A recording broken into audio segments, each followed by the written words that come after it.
I should have known something was off the moment I stepped into the house. An eerie silence hung in the air, a stark contrast to the usual bickering between my husband Connor and his son Alex. Instinctively, I moved closer to the study, the voices becoming clearer with each step. "It's the perfect solution. She'll never suspect a thing." Connor's muffled tone resonated, laced with an unsettling smugness. My heart raced as I pressed my ear against the door, Alex's voice joining the sinister exchange. "You're certain this poison will work gradually? I don't want her dying too quickly before we can access those assets." I gasped, clapping a hand over my mouth to muffle the sound. My mind whirled, struggling to process the unthinkable words they had uttered, a heinous plot against my very life. The doorknob twisted and I scrambled away, my breath catching in my throat as Connor emerged. His eyes narrowed slightly at my presence before a sickening smile stretched across his lips. "There you are, dear. Alex and I were just discussing some business matters." Lies dripped from his forked tongue like venom as Alex slinked out behind him, his reptilian gaze sizing me up like a prize to be claimed. "Is everything all right?" Connor asked with feigned concern, placing a clammy hand on my shoulder. "You look a tad pale." I swallowed hard, mustering every ounce of composure to disguise the maelstrom of emotions raging within me.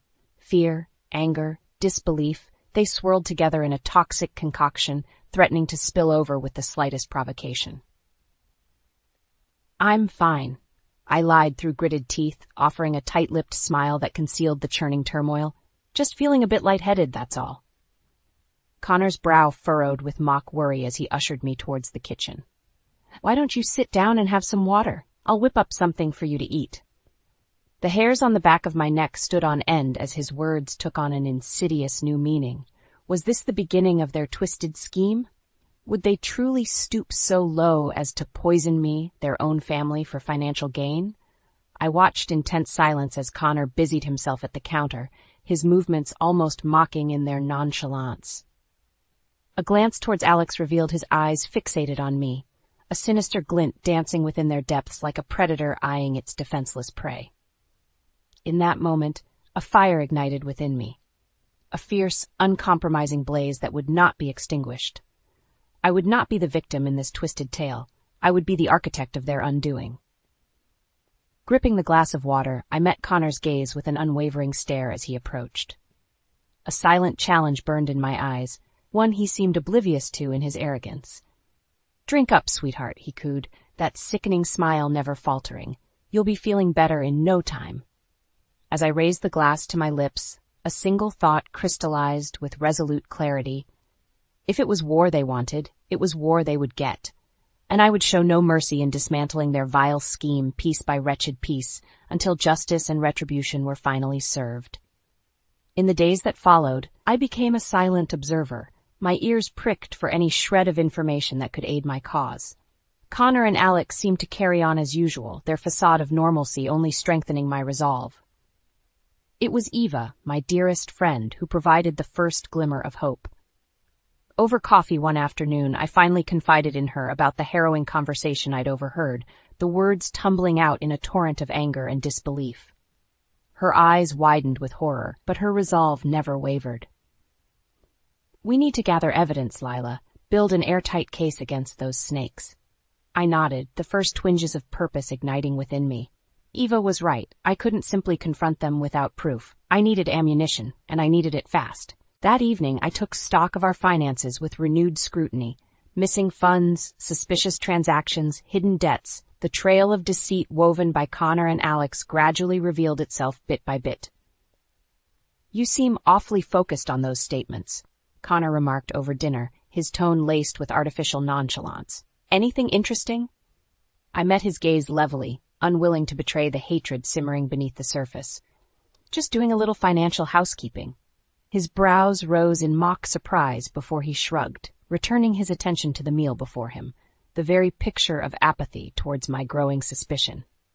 In the ensuing weeks, I became a master of deception, feigning illness while meticulously cataloging every illicit transaction, every underhanded move made by those snakes. All the while, I leaned on Eva, her steadfast support and strategic counsel proving invaluable. "We're getting closer," she assured me one evening as we pored over the mounting evidence. Soon, we'll have everything we need to bring them down. Connor's smug indifference only added fuel to the fire burning within me. Did he truly believe I was some wilting flower, too feeble and foolish to unravel his tangled web of lies? He was gravely mistaken. It was Alex, however, whose malice truly sent tendrils of ice through my veins. I witnessed firsthand the contemptuous glares he aimed my way, the undisguised loathing simmering in those cold, dead eyes. "Better watch your back," he muttered under his breath as he brushed past me in the hallway one day. "Wouldn't want anything unfortunate to happen." The pointed remark was a harsh reminder of the venom coursing through their veins, a poisonous hatred that threatened to consume us all if left unchecked. But I was no fragile victim to be cowed by such thinly veiled threats. I was a woman reborn, fueled by a thirst for justice too long denied. With Eva's help, I would tear down the facade of lies they'd so carefully constructed, exposing the rot that festered at their very core. One by one, I would dismantle their lives, just as they had aimed to destroy mine. It was only a matter of time before the depraved depths of their betrayal came to light. And when that day arrived, I would be waiting, not with fear, but with the cold, hard promise of retribution. With each passing day, I immersed myself deeper into the role fate had cruelly thrust upon me, that of the overlooked, ailing wife. It became a twisted charade, one that allowed me to secretly advance my plans while flying completely under Connor and Alex's radar. "You're looking particularly pale this morning," Connor observed over breakfast one morning, his tone a perverse blend of faux concern and undisguised indifference. I offered a weak smile, feigning a weariness that would soon become my reluctant ally. "Just feeling a bit drained lately." His gaze drifted back to his plate with a dismissive shrug. "Well, you'd better rest up. We've got the Benson event this weekend, and I can't have you embarrassing me in front of potential clients." The words oozed with thinly veiled condescension, but I bit back the torrent of rage bubbling within me. Antagonizing him would only undermine the delicate fiction I was so carefully crafting. In the days that followed, I allowed myself to grow increasingly lethargic, my movements slowing to a sluggish crawl that couldn't be mistaken for anything other than infirmity. "Christ, you look like death warmed over," Alex sneered as I shuffled into the living room, sinking onto the couch with a weary sigh. Mustering what little energy I could, I leveled him with a pointed glare. "It must be that stomach virus going around." His expression morphed into one of poorly concealed disdain before he rose from his chair, muttering a parting remark too vile to repeat as he stalked away. With him gone, I allowed the mask to slip, my lips curling into a grim smile. If only he knew the true purpose behind my increasingly haggard appearance, to lull him and his loathsome father into a false sense of complacency. As the weeks ticked by, I turned my attention to securing my assets, meticulously siphoning funds and making arrangements through Eva's trusted network of contacts. A new identity, complete with fresh credentials and a pristine record, would be my safety net when the time came to escape this waking nightmare. "You've got to hang in there," Eva murmured to me during one of our clandestine meetings, her eyes shining with a combination of worry and fierce determination. "We're almost there." I nodded weakly, allowing my body to slump in a semblance of debilitating frailty. "Don't worry about me. Just make sure everything is in place for when the time comes." Her jaw tightened, and she gave a curt nod before rising to leave, the weight of our shared mission heavy between us. With each rattling cough, each tremor that racked my body, I could see Connor and Alex's contempt growing. Their once cutting remarks had given way to stretches of stony silence, punctuated only by the occasional snide glance in my direction. Did they sense the game afoot, or were they simply biding their time, eager to shed the burden of my existence so they could slither away with my hard-earned wealth? The thought was like gasoline on the flames of my hatred, stoking the inferno that would ultimately consume them. Finally, the night before the pivotal Benson event arrived, heralding the next phase of my intricately woven plan. "Well, you certainly don't look fit to attend tomorrow's function," the Connor remarked with an air of poorly disguised annoyance as I took my place at the dinner table. "Maybe it's best you sit this one out, dear. Wouldn't want you to keel over in front of everyone." His lips curved into a serpentine smile. dark amusement dancing in his beady eyes. I allowed my gaze to drift away, feigning a weary capitulation that he no doubt interpreted as weakness. Little did he know, it was the calm before the storm. The final moments of peace before I obliterated his pathetic delusions of control. As the first twinges of nausea blossomed within me, I steadied my quivering hands against the table's edge, steeling my resolve for the trials yet to come. They thought they had broken me, body and spirit, but by dawn's first light, the game would be forever changed, and Connor and Alex would soon discover they had succeeded only in awakening a force more powerful than any they could possibly fathom. With my newfound air of frailty firmly in place, it was time to set the next phase of my plan into motion. Connor and Alex may have thought me a helpless invalid, but they were about to discover just how debilitating their own arrogance could be. It started small. The subtle planting of suspicious evidence designed to make it appear as though Connor was engaged in a tawdry affair. A lingering spritz of unfamiliar cologne, a swirl of red lipstick on his shirt collar, furtive glances and whispered phone calls when he thought no one was watching. At first, the sign seemed to go unnoticed by those snakes. But I was patient, allowing the seeds of doubt to germinate until their poisonous tendrils could no longer be ignored. It was Alex who finally confronted his father, his anger boiling over during a heated argument one evening.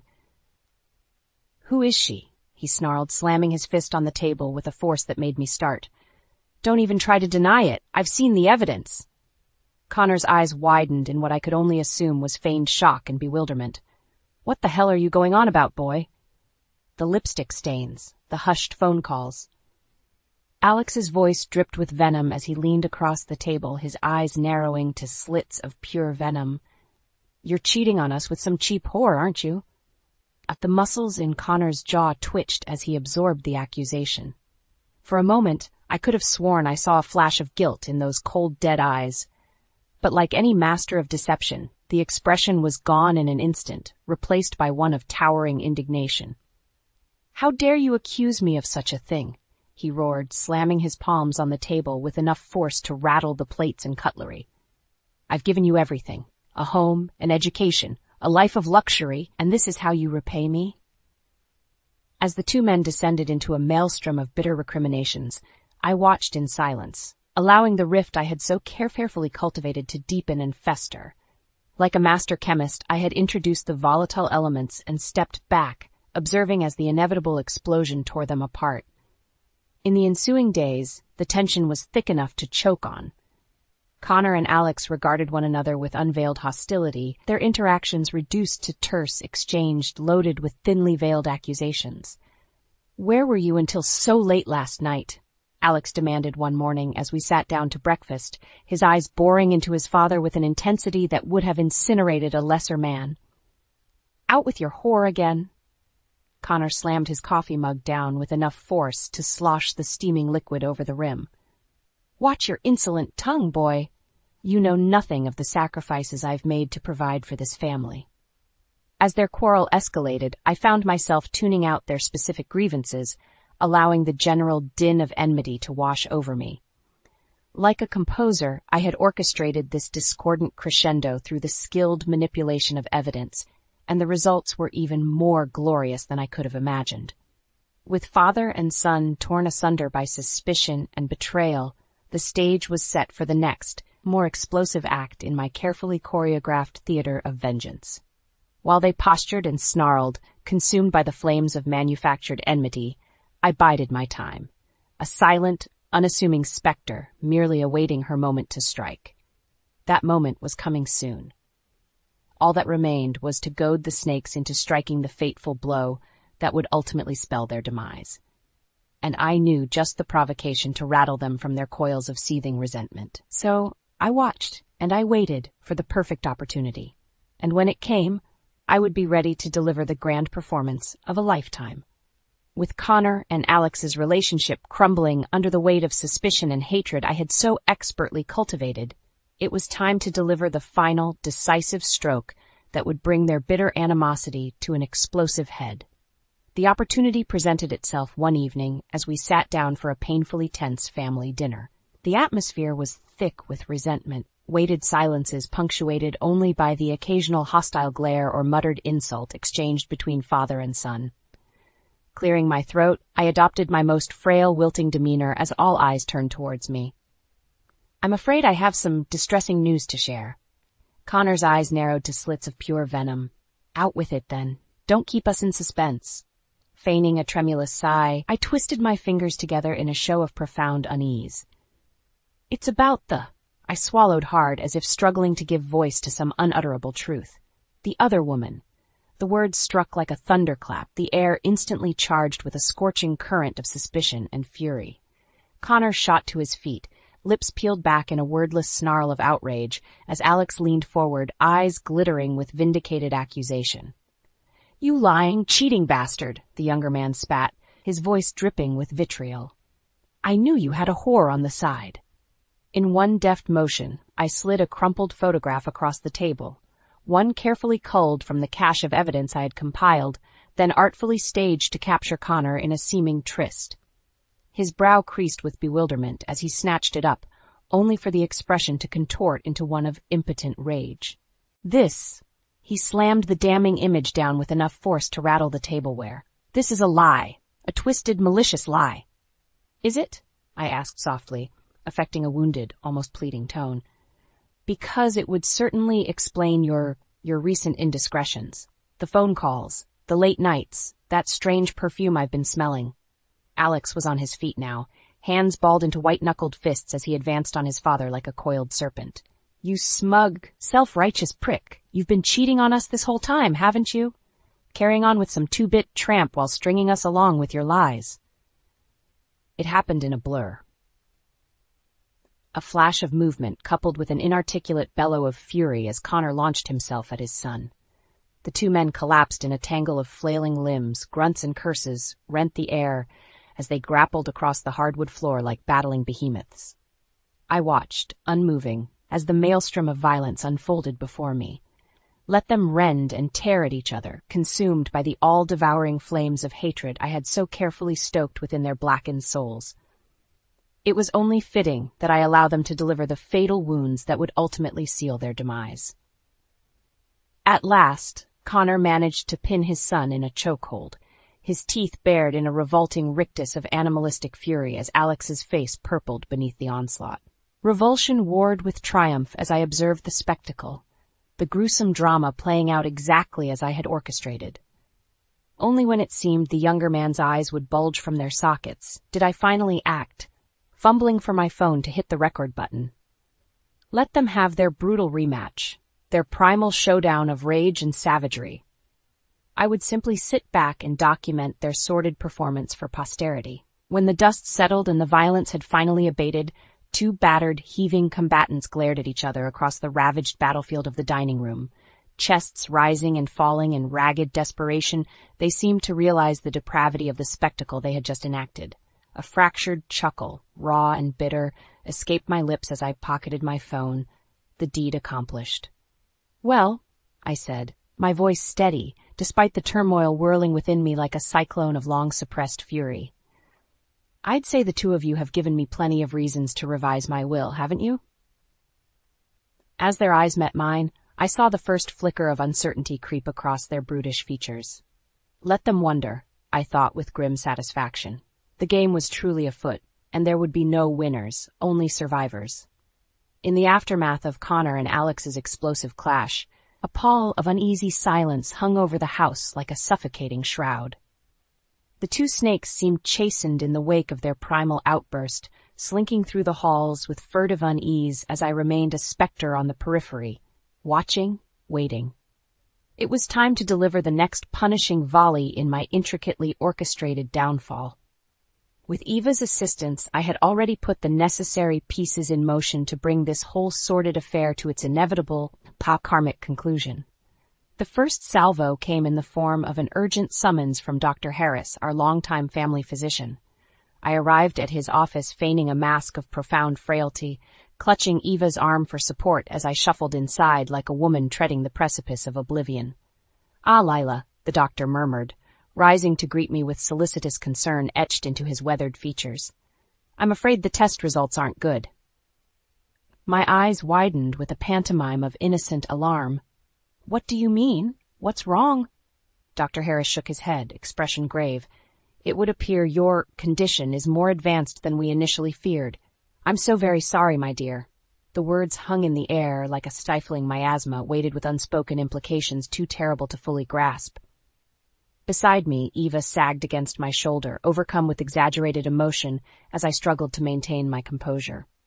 It was all an intricate fiction, of course, a carefully constructed narrative designed to lure Connor and Alex into a state of utterly disarming vulnerability before delivering the coup de grace.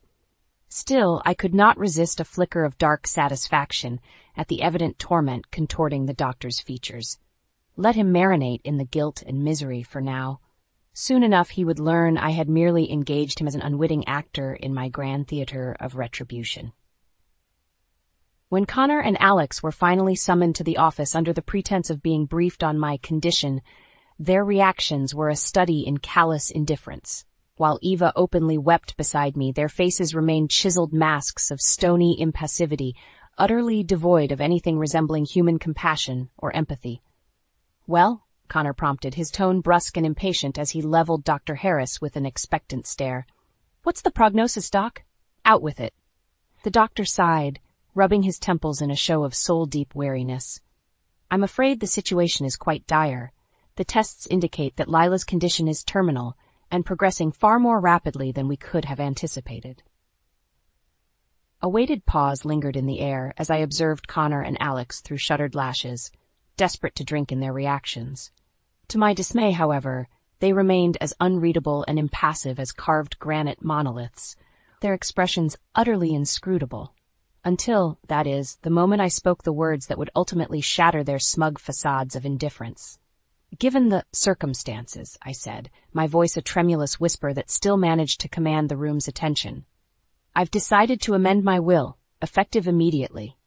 Connor's head whipped towards me, eyes narrowing to serpentine slits of pure avarice. "Oh, and just what changes did you have in mind, dear?" A tremulous exhalation, punctuated by a sickly, bone-rattling cough that doubled me over, draining what little color remained from my ashen features. When I finally straightened, clutching Eva's arm for support, a muscle twitched in the hinge of Connor's jaw, the barest flickering betrayal of the disquiet roiling within him. "My entire estate," my gaze drifted across them with pointed finality, "is to be awarded to the Wilkinson Charitable Foundation upon my death." The silence that followed was deafening, cavernous, charged with a tension so palpable it seemed to suck the very air from the room. I watched in morbid fascination as the blood drained from Connor and Alex's faces, their complexions taking on the sickly pallor of profound shock. For years, they had viewed me as nothing more than a means to an end, a gilded path to wealth and prosperity that could be exploited at their leisure. Now, with the rug so violently swept from beneath their feet, they found themselves disoriented, unmoored, vulnerable, in a way they never could have anticipated. The perfect prelude for my ultimate masterstroke, I mused, savoring their stunned disarray. Just a few more deft maneuvers, and this whole sordid theater would reach its thrilling, cataclysmic climax. In the aftermath of my bombshell revelation regarding the amended will, the atmosphere in our home congealed into a noxious fog of barely contained resentment and desperation. Connor and Alex slunk about the house like feral animals caught in a snare, their movements increasingly erratic and furtive as the days passed. I observed their escalating mania from afar, a silent specter bearing witness as the full weight of their impending loss took root in their blackened psyches. The abuse I had endured, the wounds they had inflicted, all could now be glimpsed in the naked despair marring their once smug countenances. At times their fear and uncertainty would erupt in volcanic paroxysms of unbridled rage, hostile silences shattered by bellowed accusations and furniture-rattling tantrums. When the storms passed, they would inevitably retreat to their respective corners, no doubt scheming new ways to claw back some semblance of control. "You deceitful harpy," Connor raged one morning, slamming his fist on the kitchen counter with enough force to make the plates clatter. "This is your revenge, isn't it? Finally showing your true colors." I met his venom with an impassive stare, my pallid features betraying no reaction as he stalked around the island towards me. Up close, the desperation clinging to his scent was suffocating, underpinned by the sourness of stale whiskey and bitter perspiration. Without a word, I turned and shuffled from the room, every ounce of effort channeled into maintaining my aura of haggard frailty. Let him rage and bluster all he liked. I was beyond the reach of his pitiful intimidation tactics. As my supposed condition appeared to deteriorate further in the ensuing days, Connor and Alex grew only more monstrous in their behavior. Objects were hurled, obscenities screamed with unrestrained virulence. Through it all, Eva remained my steadfast ally, her comforting presence and wise counsel serving as an invaluable bulwark against the maelstrom of toxicity swirling around us. "Stay the course," she murmured one evening as we huddled in the guest room, the muffled shouts of yet another father-son altercation raging beyond the door. "They're coming undone, Lila. You can see it in their eyes." I could indeed, and the realization flooded me with a perverse sort of gratification. For all their feigned indifference and callous disdain, they were merely rapacious vermin scurrying after the crumbs of my hard-earned fortune. Now that the prize had been snatched from their grasping claws, their true wretched natures were being laid bare. It seemed Connor and Alex would stop at nothing to reclaim their coveted windfall, no path too depraved or unethical to traverse. I lost track of the shady associates who began slinking through our doorway at all hours, the heated exchanges punctuated by furtive glances in my direction. At the heart of their desperate scheming, I could see the festering seed of avarice warring with something even more primal, an insatiable, animalistic hunger to reassert their dominance through whatever twisted means necessary. On more than one occasion, I returned from a trip out with Eva to find evidence that they had been rummaging through my affairs, desperation overriding any semblance of discretion. Documents disturbed, jewelry cases left ajar like gaping maws, every inch of my private space violated in their frantic search. Did they truly believe they could find some hidden loophole to circumvent the terms of my will? Or had their madness progressed to such a degree that they would stoop to pillaging my possessions to sate their thirst in the interim? Either way, I recognized their self-destructive flailings for what they truly were: the death rattles of condemned men who simply refused to accept their well-deserved fate. And with every feeble grasping at straws, they only bound themselves tighter in the inescapable noose of karma's brutal recompense. Soon, their options would be well and truly exhausted. Soon, they would have nowhere left to turn, no more depraved avenues left to pursue in their desperate bid for salvation. When that moment of utter defeat and hopelessness dawned, I would be waiting, a merciless specter poised to deliver the death blow that would finally, irrevocably shatter their distorted delusions of entitlement. For now, though, I was content to sit in patient judgment as their world crumbled around them, fueled by the cold certainty that the most exquisite reckonings are often wrought through the unhurried machinations of fate itself. The day of reckoning arrived not with the earth-shattering cataclysm I had halfway anticipated, but with an almost anticlimactic banality. One moment, Connor and Alex seethed before me like two rabid dogs straining at their leashes, their vitriolic threats and obscenities dripping with malice. The next, the door behind me swung open to admit a stern-faced cavalcade of law enforcement officers bristling with grim purpose. "Connor Grayson? Alexander Grayson?" The gruff bark sliced through the volatile miasma like a blade. "You're both under arrest." For a suspended moment, a breath of stunned silence bloomed amidst the chaos. Then, as if a switch had been flipped, pandemonium erupted anew. "This is preposterous." Connor's voice, always so polished and controlled, warped into a guttural rasp of disbelief. "On what grounds?" "Fraud, extortion, attempted murder." The lead detective met my gaze over the pair's shoulders, a silent look of acknowledgement passing between us. "I'm sure the charges will become more extensive as the evidence gets processed." As the harsh realities crystallized in the air with each damning accusation, Connor and Alex seemed to shrink in on themselves. The bluster evaporated, the towering swagger diminished, until they resembled nothing more than a pair of petulant, ill-mannered children caught with their hands in the proverbial cookie jar.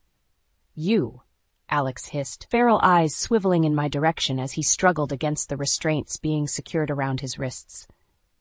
"This is your doing, you vindictive bye." The slurring profanity was abruptly swallowed as he was wrenched back, a meaty forearm clamping across his throat to stifle the torrent of vitriol. I watched in silence, unmoved, as father and son were forcibly subdued and Frog marched out of my home in a humiliating tangle of flailing limbs. Their baleful glares scorched my unruffled facade like twin blowtorches of pure, undistilled hatred. But I felt nothing. No fear, no anger, no pity. Only a profound sense of closure, of karmic release, as the toxic presences that had tainted my existence for far too long were finally purged from the premises. When the turmoil of their forced exodus had subsided, Eva emerged from the shadows to rest a comforting hand on my shoulder. "It's over, Layla," she murmured, squeezing gently. "You're free of them at last." I nodded, the words hardly registering as the weight of what had transpired finally settled over me in a cascading rush.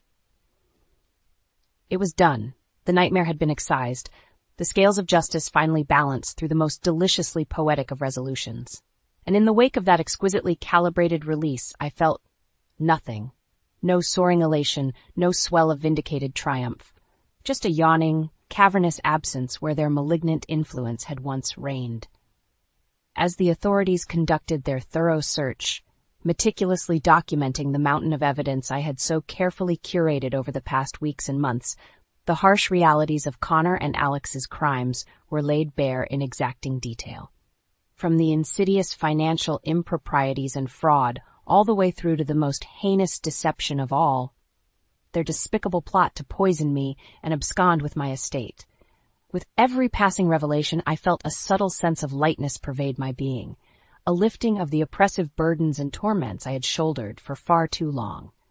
By the time the investigators had finished exhaling their findings and departed with stifling courtroom formalities, I felt utterly untethered, buoyed aloft by an ethereal sense of liberation. Only one matter remained unresolved. When Dr. Harris arrived at the house much later that evening, his features were etched into a mask of harrowed apprehension.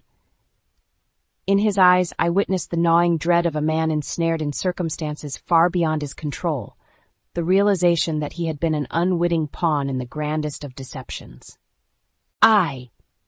His voice cracked under the weight of his turmoil before he drew a steadying breath. "I don't know what to say, Leela, when they told me the truth." Raising a hand, I waved away his concerns with an airy gesture of dismissal.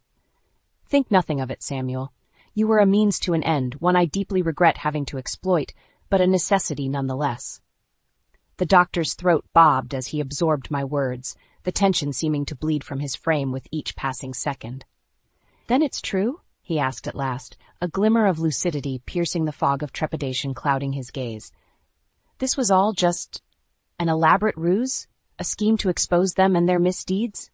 A faint smile tugged at the corners of my mouth as I rose from my seat, suddenly revitalized and suffused with a renewed sense of purpose and vitality.